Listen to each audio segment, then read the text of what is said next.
Okay mga ka-mechanics, agenda natin ngayon is magpapalit tayo ng brake shoe. Para makapagpalit tayo ng brake shoe, tatanggalin muna natin yung muffler. Yung muffler, mayroon yan dalawang tornilyo dyan sa may engine, kung saan siya nakakabit, plus yung dalawang tornilyo dun sa may muffler. Babaklasin lang natin yon para matanggal natin yung buong muffler.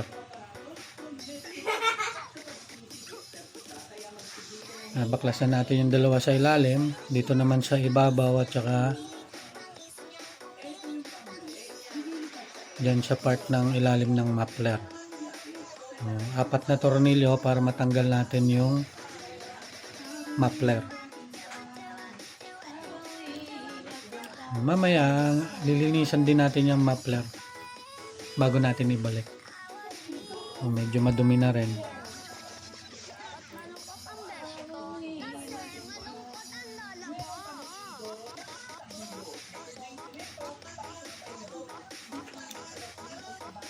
Kasi yan, babaklasin din natin yung sa wheel balancer niya. Meron siyang tatlong tornilyo dyan sa taas, sa baba, at saka yung malaki yung nakakabit sa gulong. Maluwagan lang muna natin yan.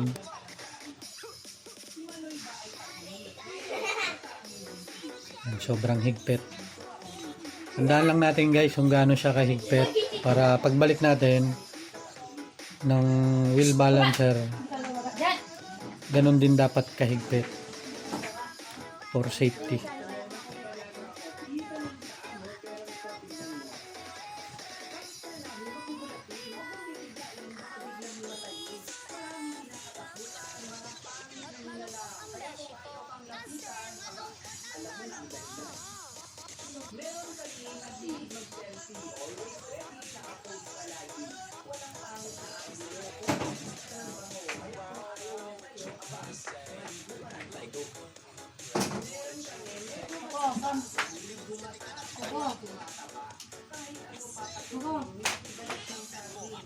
Ingay nyo.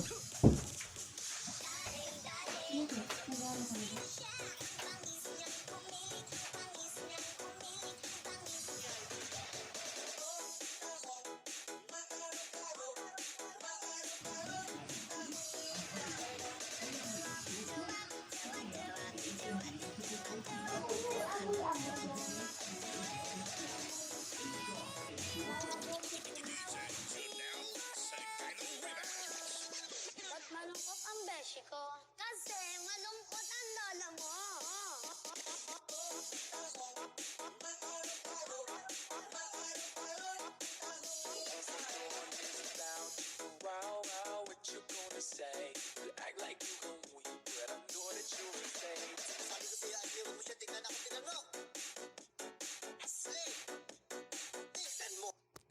Guys, nabaklasan natin yung wheel balancer.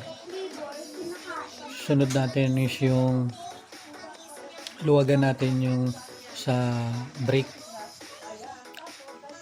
yung sa brake shoe, para pagugot natin ng gulong maluwag na siya, hindi siya kakapit.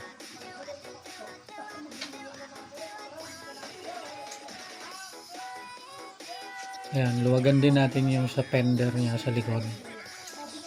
Tanggalin natin yung tornilyo para matanggal na natin yung gulong.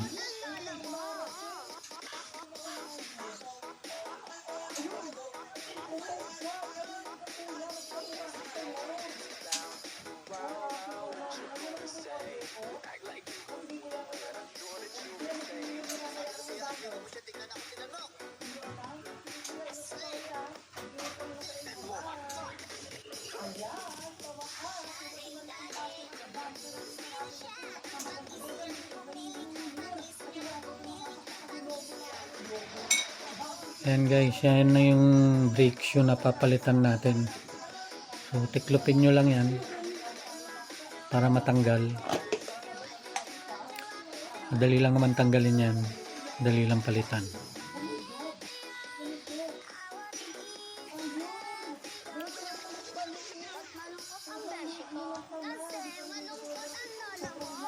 Check lang natin guys kung parehas siya nung nabili nating na shoe brake. Parehas sila ng size.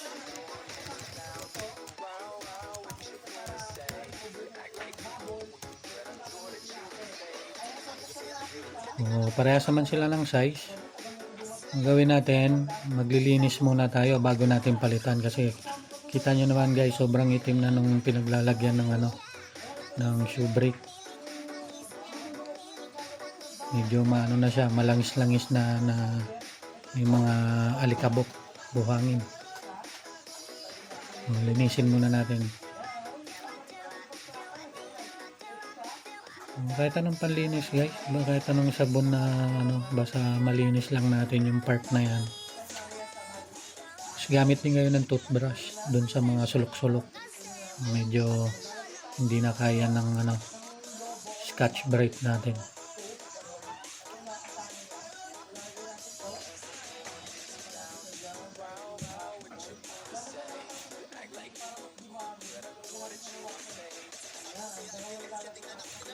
Hindi ako nagamit guys ng gasolina kasi yung gasolina nakakahina ng yun ng mga gasket. Baka mamaya meron tayong gasket. Tubig lang tapos sabon. Okay na yan. Ang importante malinis lang natin yung part na yan.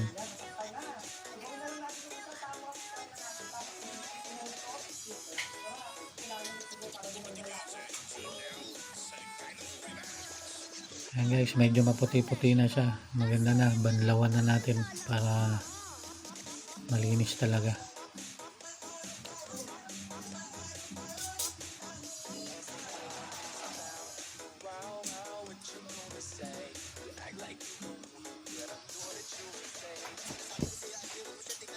Sunod natin yung muffler guys, linisin na rin natin yung muffler. Medyo maalikabok na din eh. Ayan, linis na siya.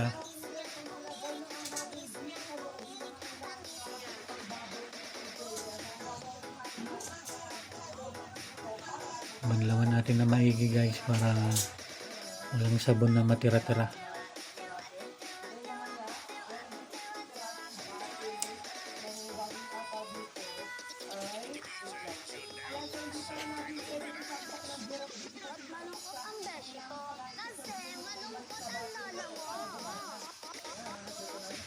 Madali lang naman guys magpalit ng shoe brake, basta yung kompleto lang yung mga gamit na kailangan nyo, pambaklas.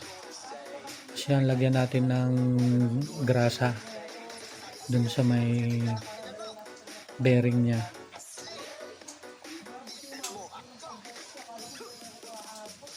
Tsaka yung shock, lagyan na rin natin yan ng grease para maganda yung smooth yung takbo natin.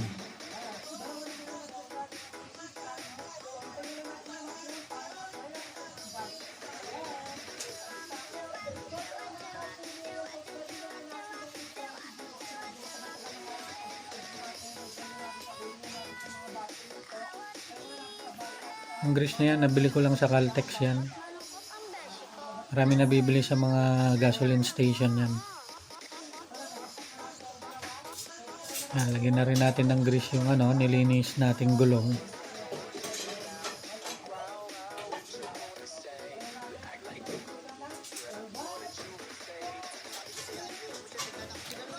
Yan, kabit na natin yung bagong shoe brake. Ang pagkabit niya guys, dapat siya, lapat na lapat. Para pagpasok ng gulong, smooth lang. Luwagan nyo na yung yung sa brake niya. Para pagpasok ng gulong, smooth lang siya. Dapat lapat na lapat yan. Kasi pagka yan nakaangat, mahirapan tayong magpasok ng gulong. Dapat lapat na lapat siya. Kaya luwagan nyo na yun ng todo yung brake.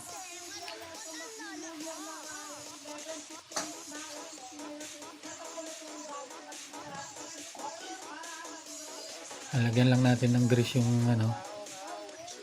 yung pagpapasukan ng shock.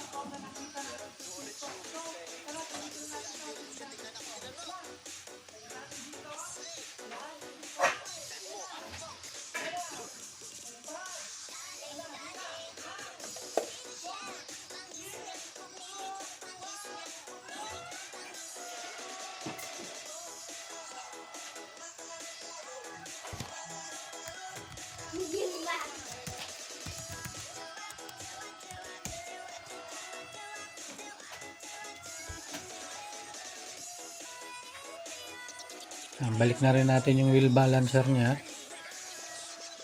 Malungkot ang beshi ko. Kung paano nyo siya binaklas, ganun lang din yung pagkakabit.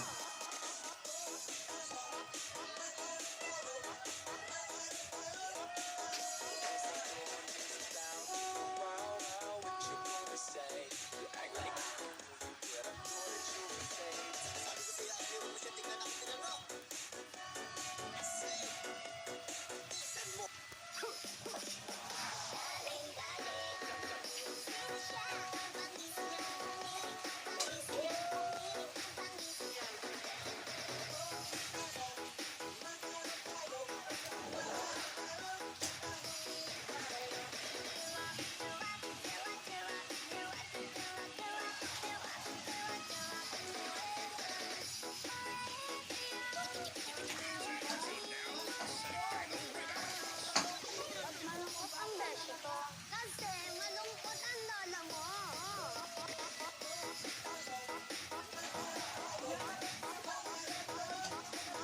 Make sure na mahigpit yung wheel balancer nyo kasi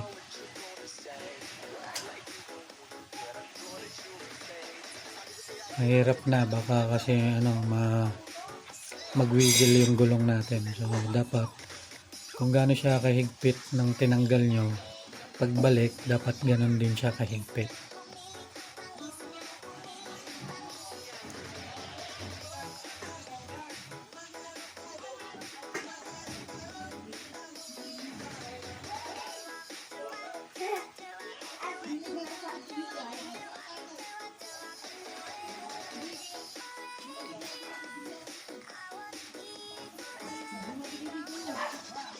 Malungkot ang beshi ko.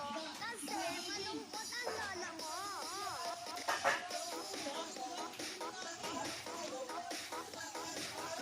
Huwag nyo kalimutan yung sa fender na tinanggal natin kanina, 5mm yun. So balik rin natin yung tornilyo dyan sa fender para hindi maingay yung pag tumatakbo ka. Kasi pag nalimutan yung ibalik yung tornilyo dyan sa fender, pag tumatakbo ka, maririnig mo pumapaypay yung likod mo kasi wala siyang tornilyo. Ayan na yung muffler natin guys, medyo maganda na yung niya, makinis na, nalinis na natin.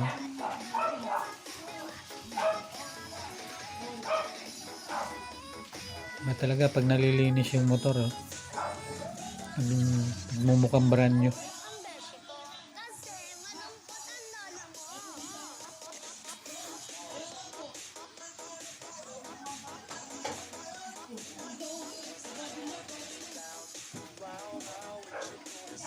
Ang beshi ko.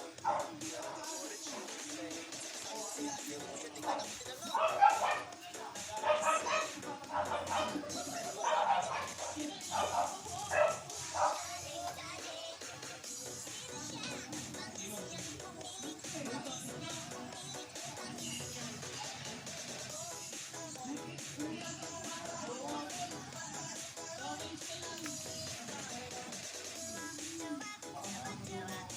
malungkot ang lola mo.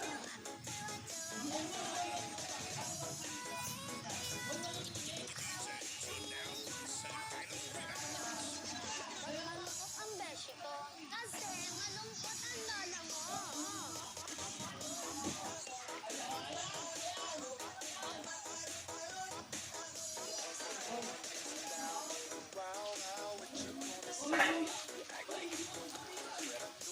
Double check lang natin guys yung yung mga tornilyo na tinanggal natin. Higpitan lang natin.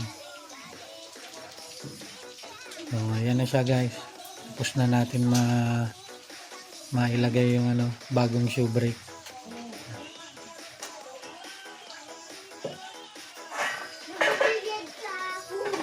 Ganun lang yung pagpapalit guys.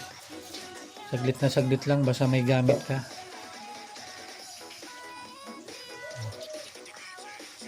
Salamat sa panonood. Thanks.